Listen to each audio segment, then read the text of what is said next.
ಇತ್ತೀಚಿನ ದಿನಗಳಲ್ಲಿ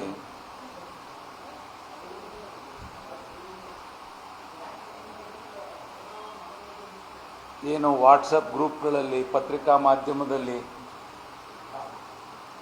ಪಂಚಮಸಾಲಿ ಸಮಾಜದ ಮುಖಂಡರ ಗೊಂದಲದ ಹೇಳಿಕೆಗಳನ್ನು ನಾನು ಗಮನಿಸಿದ್ದೇನೆ.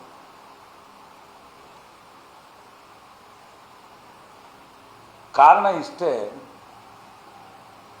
ಬಿಜೆಪಿ ಪಕ್ಷದಿಂದ ಯತ್ನಾಳ್ರವರನ್ನು ಉಚ್ಚಾಟನೆ ಮಾಡಿರುವ ಹಿನ್ನೆಲೆಯಲ್ಲಿ ಸಮಾಜದ ಏನು ಬಾಂಧವರು ಸಮಾಜದ ಒಬ್ಬ ನಾಯಕನಿಗೆ ಅನ್ಯಾಯ ಆಗ್ತಾ ಇದೆ ಅಂಥೇಳಿ ರಾಜ್ಯದಾದ್ಯಂತ ಪ್ರತಿಭಟನೆ ಮಾಡಿದ್ದು ಸರಿಯಷ್ಟೇ. ಕೇವಲ ಸಮಾಜದವರು ಅಷ್ಟೇ ಅಲ್ಲ, ಅವರು ಹಿಂದೂಪರ ಹೋರಾಟಗಾರರಾಗಿದ್ದಾರೆ. ಅವರಿಗೆ ಅನೇಕ ಸಂಘ ಸಂಸ್ಥೆಗಳು ಬೆಂಬಲದೊಂದಿಗೆ ಅವರನ್ನು ಮತ್ತೆ ಮರಳಿ ಬಿಜೆಪಿಗೆ ಕರೆದುಕೊಳ್ಬೇಕು ಅಂತ ಅವರು ಹೋರಾಟ ಮಾಡಿದ್ದಾರೆ. ಇವತ್ತು ಸಮಾಜ ಬಾಂಧವರು ಎಲ್ಲ ಪಕ್ಷದಲ್ಲೂ ಇದ್ದಾರೆ. ಸಮಾಜ ಬಾಂಧವರು ಹೋರಾಟ ಮಾಡಿದ್ದು ತಪ್ಪು ಅಂತ ನಾನು ಹೇಳಲಿಕ್ಕೆ ಹೋಗೋದಿಲ್ಲ. ಎಲ್ಲ ಪಕ್ಷದಲ್ಲೂ ಇದ್ದಂಥ ಸಂದರ್ಭದಲ್ಲಿ, ಅವರವರ ನಾಯಕನಿಗೆ ಅನ್ಯಾಯ ಆದಂಥ ಸಂದರ್ಭದಲ್ಲಿ ಹೋರಾಟ ಮಾಡ್ತಕ್ಕಂಥದ್ದು ಸರ್ವೇ ಸಾಮಾನ್ಯ.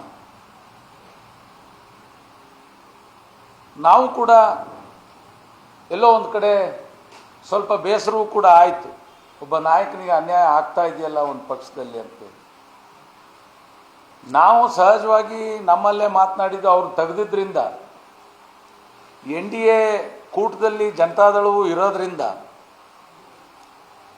NDAಗೆ ಎಲ್ಲಿ ಪೆಟ್ಟು ಬೀಳುತ್ತೋ ಮುಂದಿನ ಚುನಾವಣೆಗಳಲ್ಲಿ ಅಂತ ಕೂಡ ನಾವು ಆತಂಕ ವ್ಯಕ್ತಪಡಿಸ್ಕೊಂಡ್ವಿ. ಆದರೆ ಅದು ಒಂದು ಪಕ್ಷದ ನಿಲುವು. ಹಾಗಾಗಿ ಭಿನ್ನಾಭಿಪ್ರಾಯಗಳು ಬಂದಂಥ ಸಂದರ್ಭದಲ್ಲಿ ಅವರಿಗೆ ಉಚ್ಚಾಟನೆ ಮಾಡಿದ್ದಾರೆ. ನಾವು ಅದರ ಬಗ್ಗೆ ಏನು ಹೆಚ್ಚು ಹೇಳಿಕೆಗಳನ್ನು ಕೊಡಲಿಕ್ಕೆ ಹೋಗೋದಿಲ್ಲ. ಆದರೆ ಈ ಹಿನ್ನೆಲೆಯಲ್ಲಿ ನಮ್ಮ ಕೂಡಲ ಸಂಗಮದ ಪಂಚಮಸಾಲಿ ಸ್ವಾಮೀಜಿಯವರು ಸಮಾಜದ ಒಬ್ಬ ನಾಯಕನಿಗೆ ಅನ್ಯಾಯ ಆಗ್ತಾ ಇದೆ ಅಂತ ಹೇಳಿ ಅವರ ಬೆಂಬಲಕ್ಕೆ ನಿಂತಿದ್ದು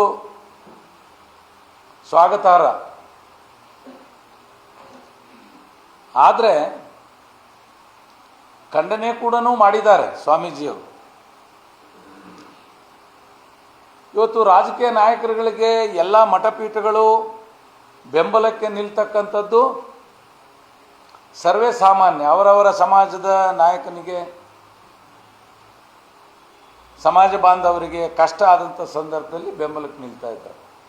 ಇವತ್ತು ಸ್ವಾಮೀಜಿಗಳಾದಂಥವರು ಅವರ ಪೀಠವನ್ನು ಕಟ್ಟಲಿಕ್ಕೆ, ಅವರ ಸಮಾಜವನ್ನು ಕಟ್ಟಲಿಕ್ಕೆ, ಅವರ ಸಮಾಜ ಬಾಂಧವರಿಗೆ ಆಗ್ತಕ್ಕಂಥ ನೋವುಗಳಲ್ಲಿ ಭಾಗಿಯಾಗ್ತಕ್ಕಂಥದ್ದು ಅವರ ಕರ್ತವ್ಯ. ಹಾಗಾಗಿ ಸ್ವಾಮೀಜಿಗಳು ಕೂಡ ಆ ಕೆಲಸವನ್ನು ಜಯಮೃತ್ಯುಂಜಯ ಸ್ವಾಮೀಜಿಯವರು ಮಾಡಿದ್ದಾರೆ. ಆದರೆ ಕೆಲವರ, ಯಾಕಂದರೆ ವಿವಿಧ ಪಕ್ಷಗಳಲ್ಲಿರ್ತಕ್ಕಂಥ ನಾಯಕರ ಈ ಸ್ವಾಮೀಜಿಯವರ ನಡೆಯನ್ನು ವಿರೋಧಿಸಿದ್ದಾರೆ. ಯಾಕಂತ ಹೇಳಿದರೆ ವಿವಿಧ ಪಕ್ಷಗಳಲ್ಲಿ ಅವರು ಕೂಡ ಇರ್ತಕ್ಕಂಥದ್ದು. ನಾನು JDSನಲ್ಲಿದ್ದೇನೆ, ನಮ್ಮ ರಾಷ್ಟ್ರೀಯ ಅಧ್ಯಕ್ಷರು ಕಾಂಗ್ರೆಸ್ನಲ್ಲಿದ್ದಾರೆ, ಹೋರಾಟದ ಮುಂಚೂಣಿಯಲ್ಲಿ ಇದ್ದಂಥವರು ನಮ್ಮ ಯತ್ನಾಳ್ರವರು ಇದ್ದಾರೆ. ಹೀಗೆ ಇದು ಎಲ್ಲೋ ಒಂದು ಕಡೆ ಸ್ವಾಮೀಜಿಯವರು ಸಂಪೂರ್ಣವಾಗಿ BJPಯ ಏನು ಉಚ್ಚಾಟಿತ ನಾಯಕರ ಬಗ್ಗೆ ಸ್ವಲ್ಪ ಹೆಚ್ಚು ಹೇಳಿಕೆ ಕೊಟ್ಟದ್ರಿಂದ